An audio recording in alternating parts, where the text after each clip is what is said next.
Good evening. This is the Affordable Housing Committee special meeting of May 18th at 7:04 p.m. We're meeting again via Zoom. We have with us Chairman Steve Grathwohl, Commissioners or committee members Herb Blankenkuhler. We also have Gwen Alperovich, Heather Dabrowski, Joanne Romano-Kazanka, and we also have Nina and Gretchen Gerthner and myself, Mark Barnard. And missing tonight is Janice, who is homesick. So with that, I'll just turn things over to you, Steve. Say a few words. Thanks, Mark. So I want to start by saying, sadly, that Carrie Mackover, a friend and a longtime member of the Affordable Housing Committee, passed away earlier today or last night, and very, very sorry to hear that. And wanted noted for the record, she was a very good member and passionate member of the Affordable Housing Committee, and she will be missed. Thank you. Tonight's meeting is only has one purpose, and that is to discuss and hopefully approve the Affordable Housing Committee, Affordable Housing Plan update for 2022, and to pass it along to the Board of Selectmen for their approval, hopefully on Monday. So with that, what would you like to do, Mark? Just comments, or do you have any comments?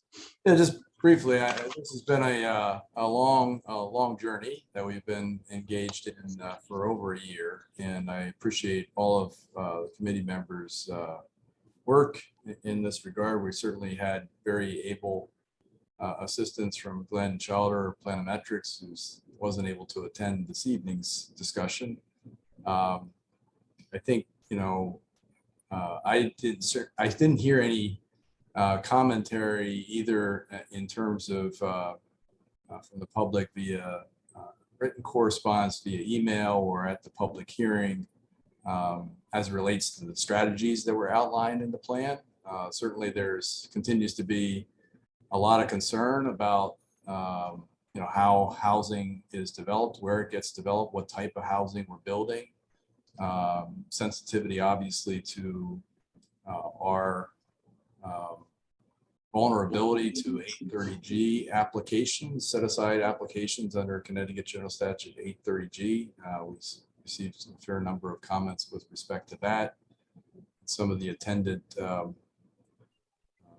implications or consequences of development, concern about traffic, congestion, and other impacts to public services.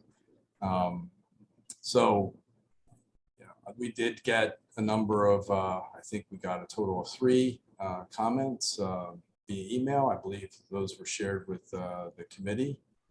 We also received maybe a couple dozen people at the public hearing, a number of whom spoke, and did our outreach to planning and zoning, and several commission members were actually in attendance at the public hearing and spoke in favor of adopting the plan. At least that's what I took from it.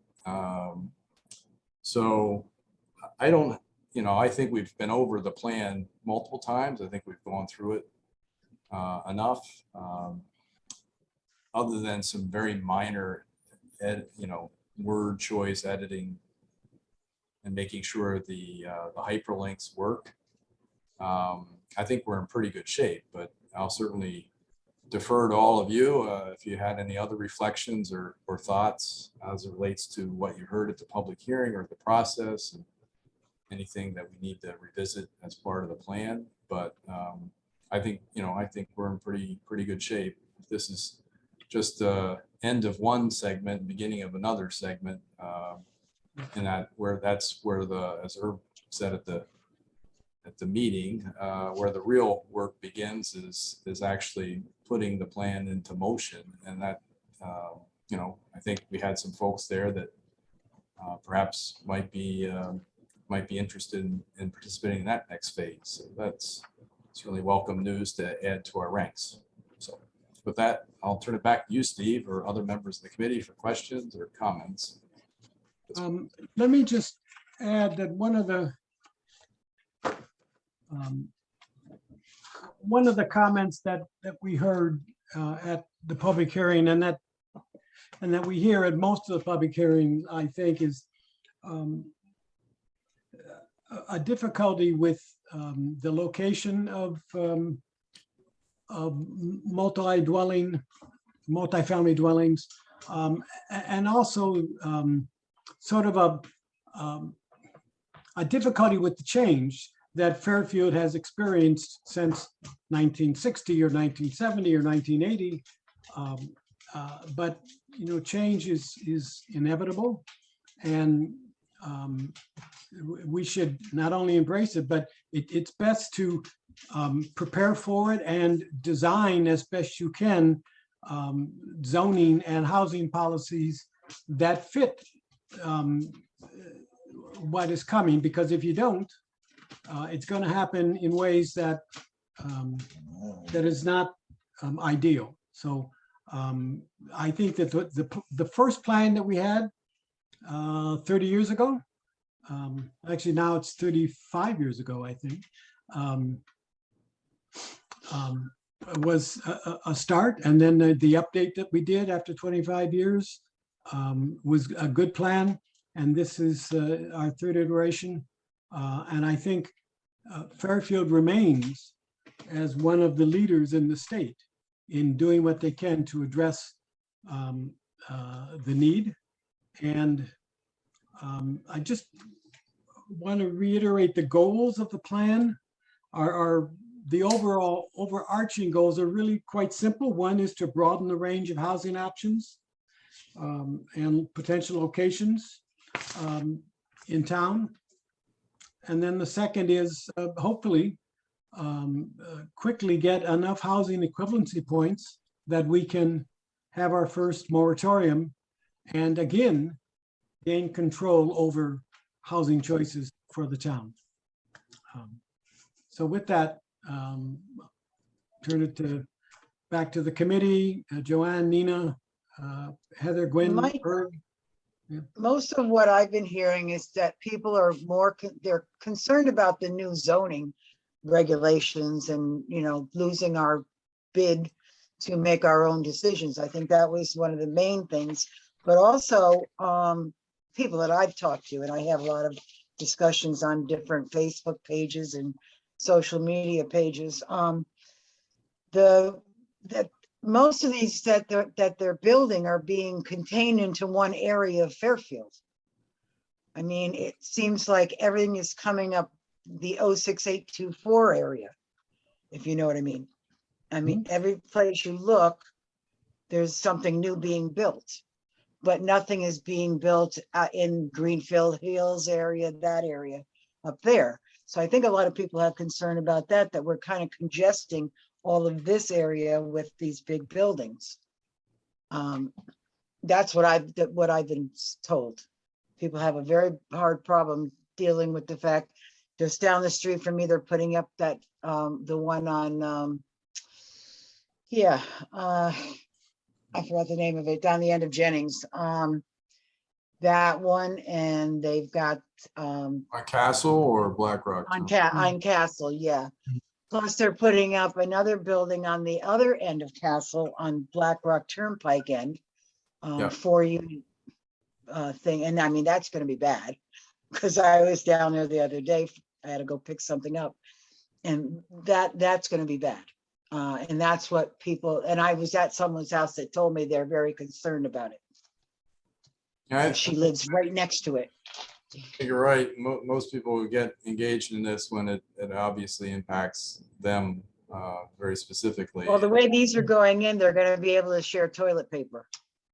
And I actually, Joanne, this is Heather. I actually went to this site as well.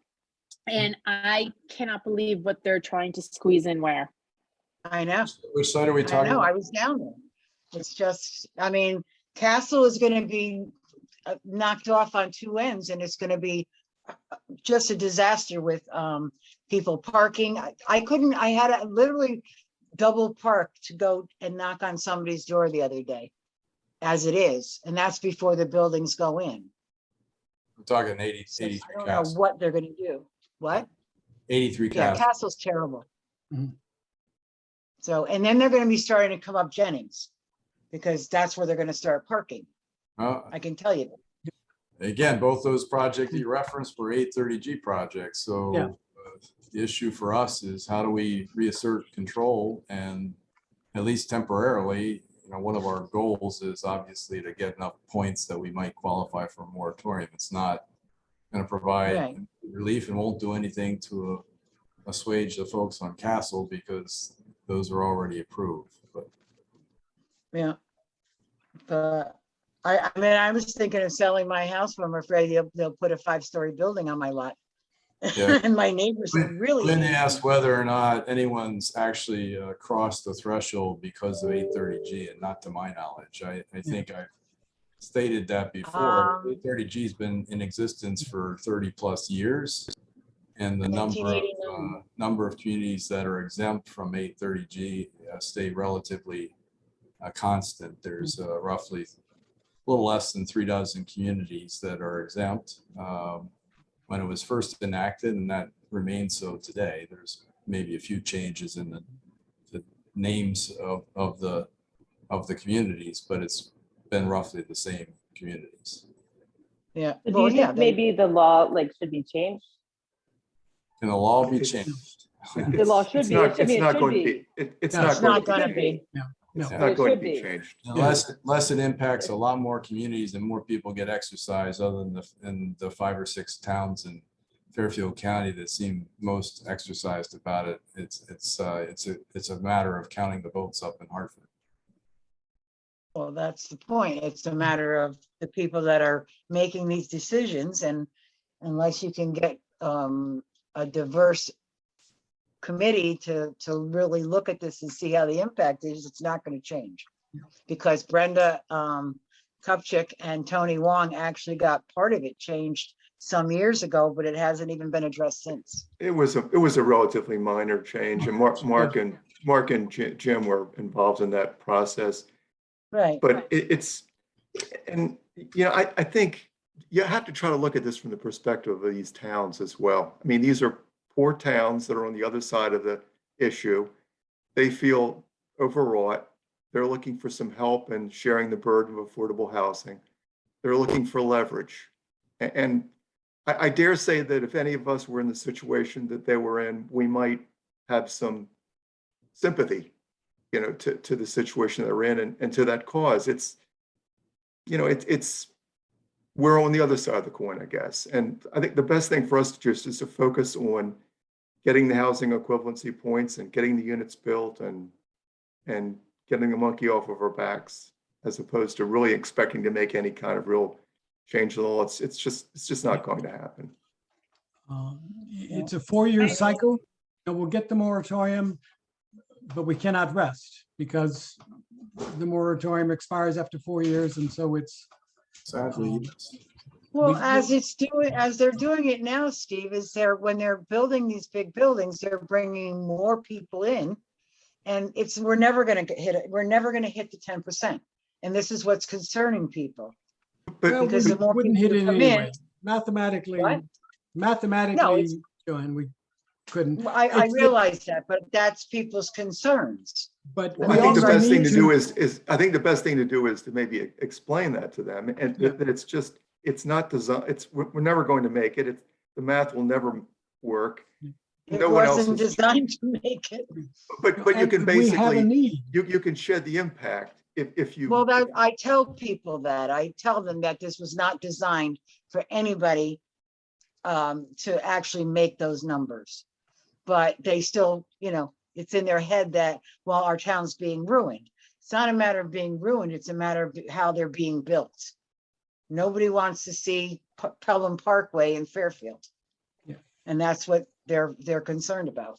I mean, I talk to a lot of people about it, and I'm just, I get all different ideas, and everybody thinks I'm crazy the committee is tired of hearing me say it. A lot of people think that if we were to be able to buy property and build pocket housing to help with the affordable housing, that they would be acceptable to that.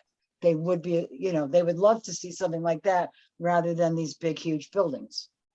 Well, I heard that from an RTM member, and I challenged her as to whether or not they would actually support the town purchasing the Masonic Temple property for $1.5 million and putting on it something appropriate that you could actually make the numbers work from a development perspective. So would the town and the town bodies support even doing a 20 unit or 30 unit development on that site to Right. get affordable?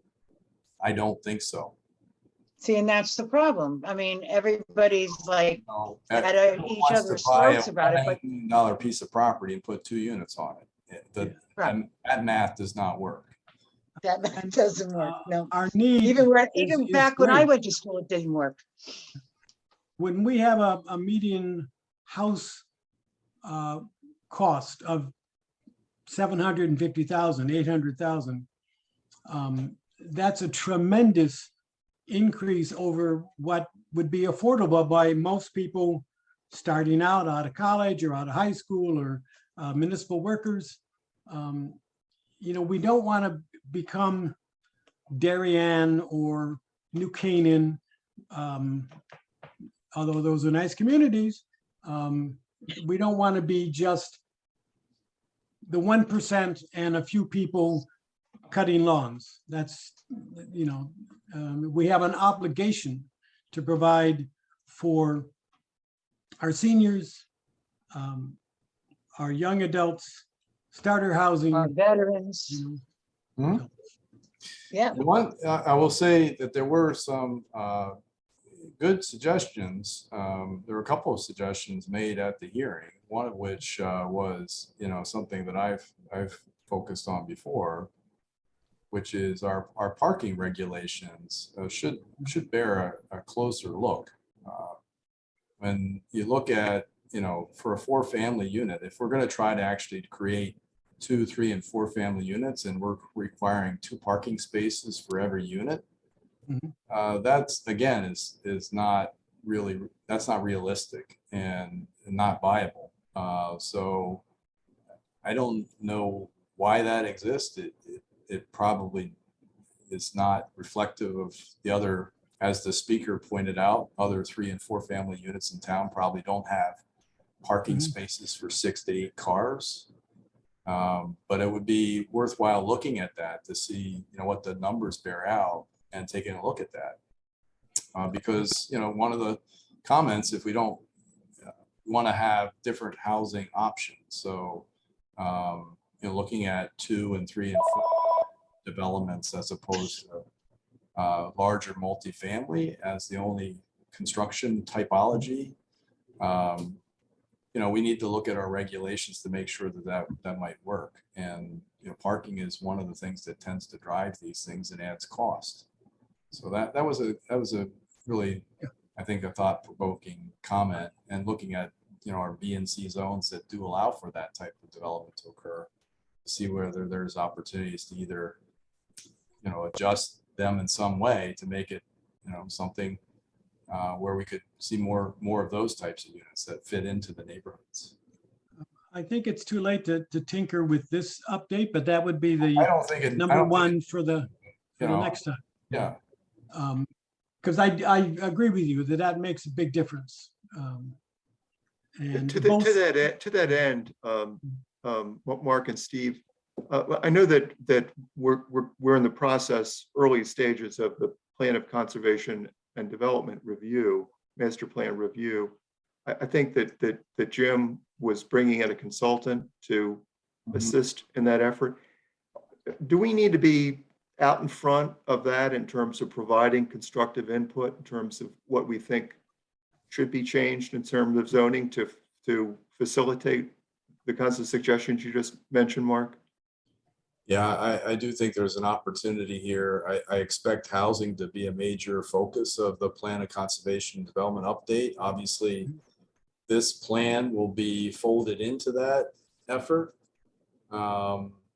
But I do think, we need to be mindful of what the Planning and Zoning Commission is looking at, and it does provide another opportunity for us to have some input into that process.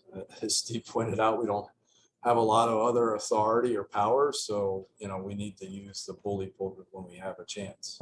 But we do have the ability to give input to what we see that's happening around us. So yes, Yeah, I think, absolutely. Yep. I think to Herb's point, yes, I think we should be involved in that and get as much information as we can, especially if we're gonna try, hopefully, we can build the trust fund and purchase more properties. So yeah, we would have to know maybe that we have a little more leeway here and, whatever. I will Sorry, definitely, I'm definitely Italian, I talk with my hands. they haven't. What's that? I will keep the committee posted. They haven't announced any meetings yet. Right. But I think that we should have some kind of knowledge as to what direction they're taking. If we, I mean, they put this committee together so we would have input and we'd be able to, give our thoughts and hopefully help them out as far as housing goes in Fairfield. So we should be involved. I just have two comments on this entire thing. So first of all, thank you so much for putting this entire plan together. And I think that being the drivers in our own destiny is part of like what I think is really highlighted in this, and the fact that we're putting together what we want before someone else comes in and tells us what we have to do is very important. And then the other thing that I want to say about the whole parking situation is we need to make sure that we don't go too far into it, right? I've been to other communities and I've seen other buildings that have been built. Just because you are a low income person doesn't mean that you don't have a car. You still have a car, you still have to drive, you still have to get from point A to point B, you have to go to the grocery store, you have to get to work. So I find it really condescending when people say that I don't make a ton of money and I have to provide for my entire family. I have a car, my husband has a car, and my son hopefully soon will have a car. So I just find it like a little odd that people think that because you don't make enough money to live in a fancy house, you aren't able to have a car. So But No, I think Nina, that's my thoughts there. balance. What struck me was when we did the computations per our regs, in a 4-unit, you need eight parking spaces for a 4-unit development. Oh, That seemed like a lot. Yeah, that is a lot. well, But definitely, like if there is 2 adults in the house, they usually the 2 adults Yeah. have a car.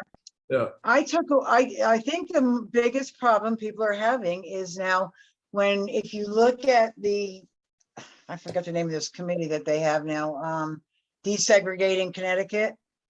They're saying that they shouldn't have to provide parking.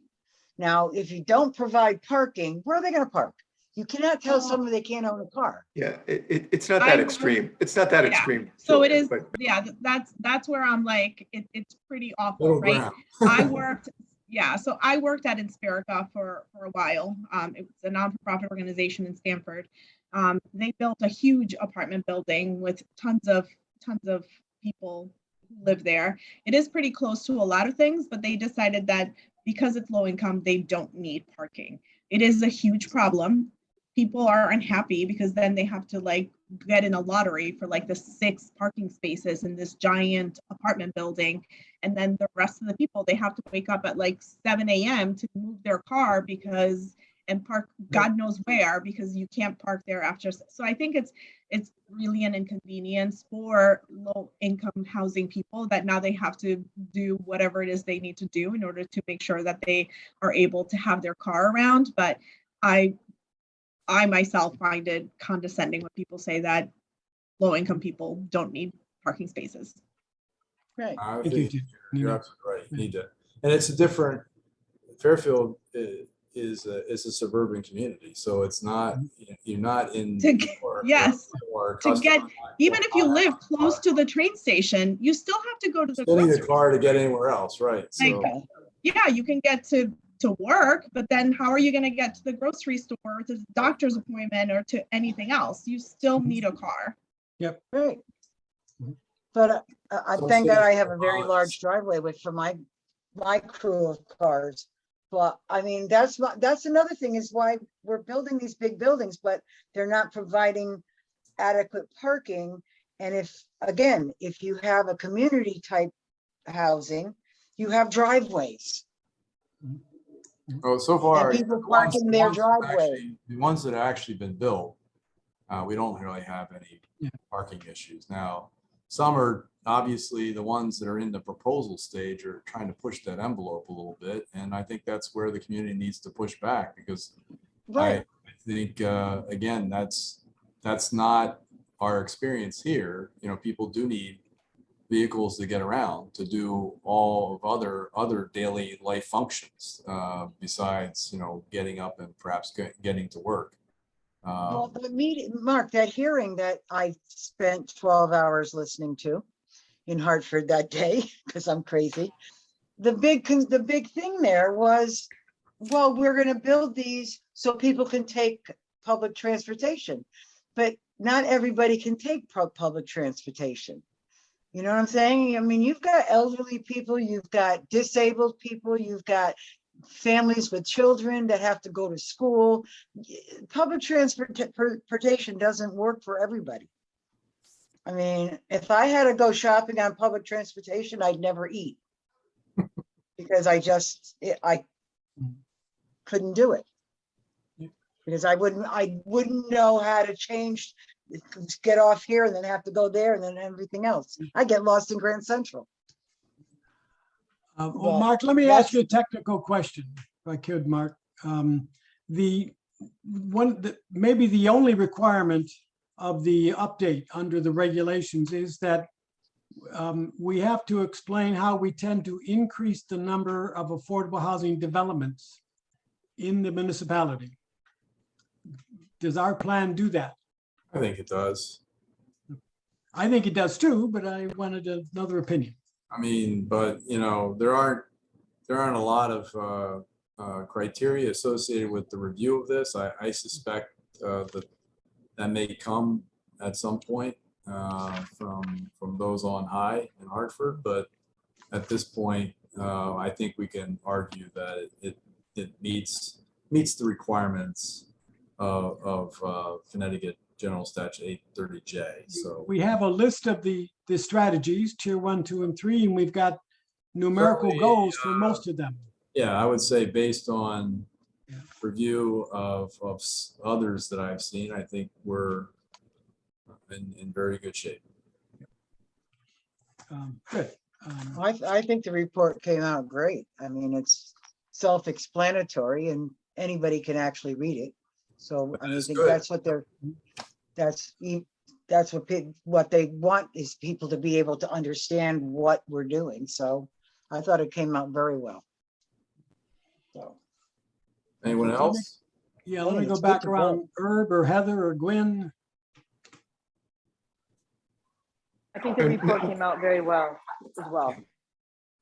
Does somebody want to make a motion to adopt the plan? I'll make a motion to adopt the plan as it is. I second it. Okay, That was Nina. Thank you. Yeah. thank you, guys. All right. Any more discussion?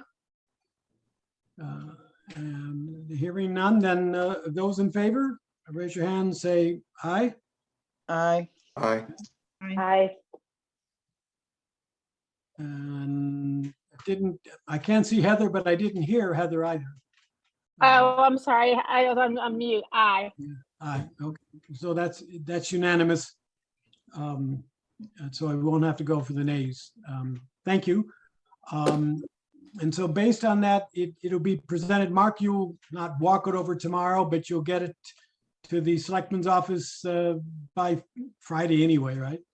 Yes. And then The agenda, I'll see you on Monday at 4 o'clock. at 4 o'clock. Yes. I might, if there's a Zoom link, I'll be Yeah, I'll able to send join, out- but otherwise I'm gonna be at work. I don't leave work until 5, so. Yeah, I'll send out the Zoom link in case anyone else would like to join. That's Okay. great. Yes, I'm actually home on Monday. I'd like to watch it. Sure. Thank you all for all of your work. It's a Thank you. lot of work. Thank you, Mark. Yeah, I think getting Glenn to work with us again was a great decision. And Yeah, excuse me, Urban, is Glenn gonna be there on Monday, I Mark? don't know. I'll have to check with his schedule. Yeah. I think, I think we can, I'm not sure that the board wants us to go into excruciating detail. I think we have provided them a copy of it, invited their Mhm. comments, so they're aware of it, but Yeah. we're certainly, I'll make we can make a couple brief remarks and then answer any questions they may have. Yeah, I think it's better if he's not there, but I will Wasn't ask. expecting a long presentation. Yeah. We have other things on the agenda, so. Okay. All right, guys, thank you. can I ask just one thing? So our next meeting will be, I guess it's June 8th. Should be our regularly scheduled meeting, yes. Yeah. Is there anything we should anticipate?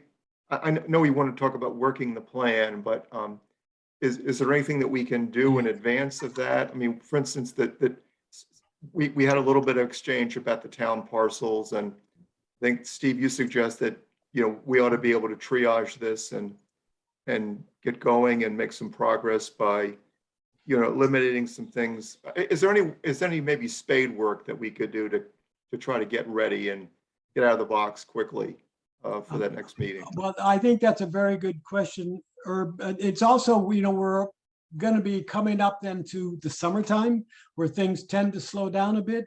And I would hate to lose momentum. And so I think it's a very good idea to see what we can do between now and then. And I don't know if we can, unless you have ideas right now, I don't, maybe you and I could talk offline. I do think we should look at that list. There's one town parcel on Tungus Hill that I'm hoping something gets done with. If it's not done by a local not-for-profit, Mark, that we find another way to take advantage of it. Yep, Which parcel is that, Chief? 488 Tungus Hill. It was a public works garage. It Oh, does, okay. some remediation issues, but I got the special act modified so that we could consider other uses for the site besides public works garage. Okay. The other thing that is out there is, and I may have mentioned this to you, Steve, but one of the other abutting properties within the Parkview Commons development is out of bankruptcy court protection and is back it's in foreclosure proceedings. Mhm. I have attempted multiple times to reach the bank and its attorney without much success. I keep being directed back to the court proceedings. I have talked to the homeowner as well. If it Which does bank get- is it, Mark? Which bank? Yeah. It's one of the bigger ones. I think it's Wells Fargo or Bank of America. I don't remember which one now. I know people at both of those banks, and so if you tell me which one, I can, I will I have, can- I have the loan number and everything, so. Yeah. But in any event, it's one of those situations where if it does come up through a court ordered foreclosure by sale, it would be good to jump on that opportunity. Is that for sale, the payment of the back taxes? Is that what it is? No, it's foreclosure for the outstanding mortgage. Uh, I think there's like $200,000 owed on it, Mhm. roughly. How big of a property is it? What It's could a, it, what it's a could you build duplex. there? It's one of our affordable home ownership units in Parkview Commons. It sits Hmm. right next to the other two. Oh, okay. It's a conforming duplex building lot, so it would be one of those ones that we may have to move quickly on. Mark, in that regard, I've always thought that because it is an affordable unit, that, the town has first dibs. But being an affordable home is not the same as being an affordable site. And could somebody, like a for-profit guy, come in and buy it and put up a duplex?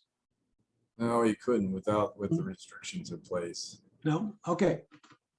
And I don't think, unlike, we had one similar to this where we did have somebody buy it, make some very modest improvements, and then resell it for a small profit, but still within the income and sale restrictions. And while I didn't particularly care for that process, I couldn't stop it.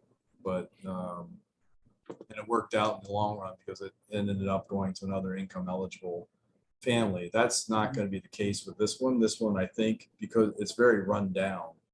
So I would have a hard time believing that somebody could actually just make some very cosmetic minor improvements to it and flip it without having to deal with the underlying flood restrictions. So that's going to be the issue. Yeah. And is this an I'll do adjoining? my best to scare off any other potential bidders on this. But Is Mark, this a did you but? see my email last week? which one is that? I sent you an email. I'll send it to you again because I know you didn't read it because it says on my Oh, I thing you didn't read read all it. your stuff, but I get a lot of emails. So Oh. which one? About Exide. I don't remember that one, but I'm sure I did see it. I know you didn't because it came back on my email and saying it was never opened. So Well, I'll send it yeah. to you again. Hmm. I'll Yeah. send it to you again. Lenosi owns that, right? Yes, he does. Invest too. Janela. Yeah. Okay. All right, just curious. Did we hear any more about this place down near my house? The old armory? The one that, At what's Gold it Manor? called? or- Turtle Reserve Air Center. Cooled Yeah. Manor. Yeah. Oh, Have we figured out if we can get that from them? it's out of my hands. Who's got to do that Isn't negotiating? that the one that's earmarked for recreation use? Yeah. Yeah, and there's so many things you can do there. Yeah, but then you can't get it for free. Free. No, but you said like we talked about it before, they want it to be used for recreation, but you can do both. You Not, can have a recreational no. center. not under no cost conveyance. You can do recreational uses and be consistent with the no cost conveyance that was in the local redevelopment plan that was submitted and approved. But if you introduce housing uses, for example, the military or the government won't approve that. Well, my thought was offering it for military housing. Because we have on a daily basis, 425 homeless veterans in Yeah, Connecticut. I think the housing needs greatly outstrip recreational needs, and it could have been a balanced use for that site. But we had that argument back when the town had an opportunity to submit and develop a local redevelopment plan, and Steve and I testified, and in the end, the first selectman at the time decided that wasn't the direction that we were going to go. So we ended up with because we could get it for free if it were recreational purpose. But as my fellow Army person once told me, free is not cheap. No. Not usually. There's always a catch. I have this thing, I mean, we need to start finding homes for these people. Because it's just not right. Talked to a gentleman today who's in that business. So yeah, we're looking for sites. Well, I do a barbecue every year for the VA hospital in West Haven. We have another one coming up in June. And I'm gonna tell you, the guys that are up there that are, they're in wheelchairs and they're just there to get help, but they're homeless. They're homeless, a lot of them. And they're so grateful because we do this barbecue every year and they get to eat a big, huge meal. I mean, we owe them something, Mm-hmm. that's my thought. We Well, owe them maybe something. your work, Herb's, your work on the inventory of town property will turn up some great sites that we haven't thought about. So, It's just upsetting to me. I mean, this is 15 years in a row that we're doing this barbecue, and every year it seems like there's more that are homeless. But like I said, on a daily basis, there's at least 425 homeless veterans in the state of Connecticut alone. That's a sad number. Yep. You know, it's not just our town, other towns should be doing something as well, setting aside at least some sort of a housing for them. But that's just my thought. I agree. excuse me. And thank you for what you do, Joan. Been doing it for years. My dad was a military man. Okay, I think we're done. We're done. Motion to adjourn. Adjourn. Yep. Okay. I guess we're adjourned at 7:45 p.m. 45. Thank you very much, everyone. Have a great rest of your night. Thanks, Thank you. everyone. Good night. Take care. Good Bye night. now. Bye. Bye-bye.